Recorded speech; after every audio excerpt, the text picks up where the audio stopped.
La Iglesia Cristiana Digital, Iglesia sin fronteras de tiempo ni lugar, presenta una reflexión teológica sobre la omnipotencia divina y la tendencia humana a limitar el poder de Dios mediante la razón y la incredulidad. El pastor, a través de ejemplos bíblicos como los apóstoles, Moisés y Zacarías, se ilustra cómo incluso las figuras más cercanas a la fe flaquearon al no creer en lo imposible. Reconozcamos a Dios real, grande y poderoso. Si desean compartir sus necesidades, gratitudes o testimonios, para que estemos orando por ustedes, contáctenos por WhatsApp 55 15 26 41 98. Dios omnipresente les bendiga hoy y siempre. A ver, pensemos en esto. ¿Es posible que nuestra propia razón le ponga límites al poder de Dios? Hoy vamos a analizar unas notas de un sermón que se meten de lleno en esta tensión, todo bajo una afirmación muy potente. Dios es real, grande y poderoso. Vamos a desglosarlo. Y aquí arranca todo, con esta pregunta que, la verdad, nos pone a pensar.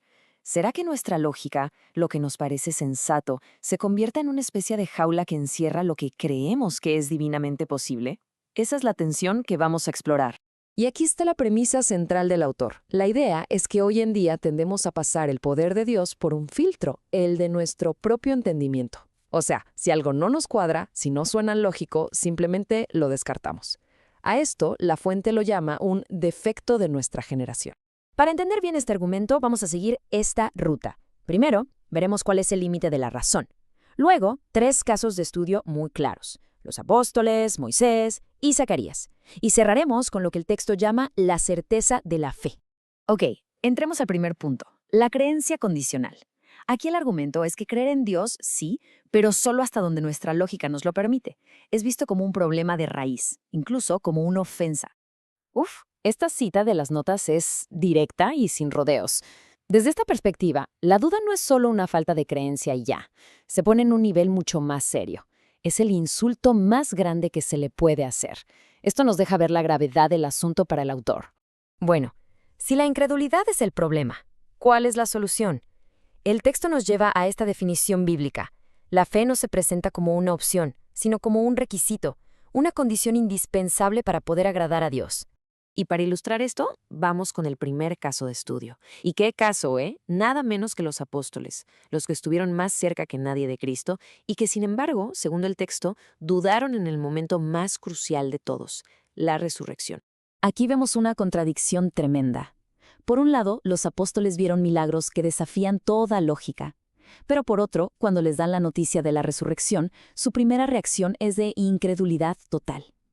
El texto lo usa como un ejemplo muy fuerte de que, a veces, ni la evidencia más directa es suficiente para ganarle a la duda humana. Y justo aquí, el autor introduce una frase que se va a repetir. Es como un ancla, un recordatorio constante de la idea principal que se opone de frente a la duda que acabamos de ver. Es una herramienta para recalcar su punto una y otra vez.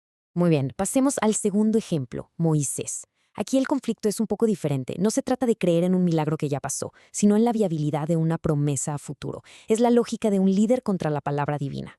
Para entender el peso de esta duda, el texto nos recuerda todo lo que Moisés ya había visto. O sea, no era ningún novato en el tema de los milagros. Había visto el poder divino de formas espectaculares. Y es este contexto lo que hace que su momento de escepticismo sea todavía más impactante. Y a pesar de todo eso, estas son las palabras de Moisés. ¿Se dan cuenta? Está haciendo cuentas. 600,000 hombres, carne para un mes. La logística simplemente no le da. Es un momento de razonamiento puramente humano frente a una promesa que parece imposible. Y aquí vemos el choque de dos mundos. Por un lado, la pregunta súper práctica de Moisés. Por el otro, la respuesta de Dios, que no ofrece un plan logístico, sino que cuestiona la idea misma de que hay un límite. Son dos formas totalmente distintas de ver las cosas.